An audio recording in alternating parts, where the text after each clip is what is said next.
வணக்கம் நண்பர்களே. 7ஆம் வகுப்பு உயிரியல் 2ஆம் பருவம் முதல் பாடம் செல் உயிரியல். உயிரினங்களின் அடிப்படை அலகாக உள்ளது செல். நான் ஒரு விலங்கு செல்லின் வெளிப்புற அடுக்கு. நான் யார்? செல் செவ்வு. செல்லின் மூளையாக செயல்படும் செல்லின் பாகம் எது? உட்கரு. டேஸ் செல் பகுப்புக்கு உதவுகிறது. சென்ட்ரியோல். செல்லின் பல உறுப்புகளுக்கு பொருத்தமான அறிவியல் சொல். செல் நுண் உறுப்பு. செல்லில் உள்ள ஜெல்லி போன்ற பொருள் டேஸ் என்று அழைக்கப்படுகிறது. சைட்டோபிளாசம். நான் தாவரத்தில் சூரிய ஆற்றலை உணவாக மாற்றுவேன். நான் யார்? குளோரோபிளாஸ்ட். முதிர்ந்த இரத்த சிவப்பு செல்லில் டேஸ் இல்லை. உட்கரு இல்லை. ஒரு செல் உயிரினங்களை டேஸ் மூலமே காண இயலும். நுண்ணோக்கி மூலமே காண இயலும். சைட்டோபிளாசம் ப்ளஸ் உட்கரு புரோட்டோபிளாசம்.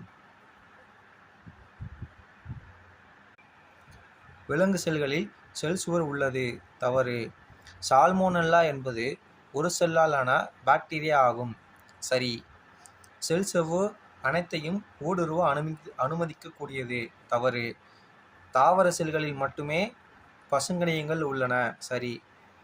மனித வயிறு ஒரு உறுப்பாகும். சரி.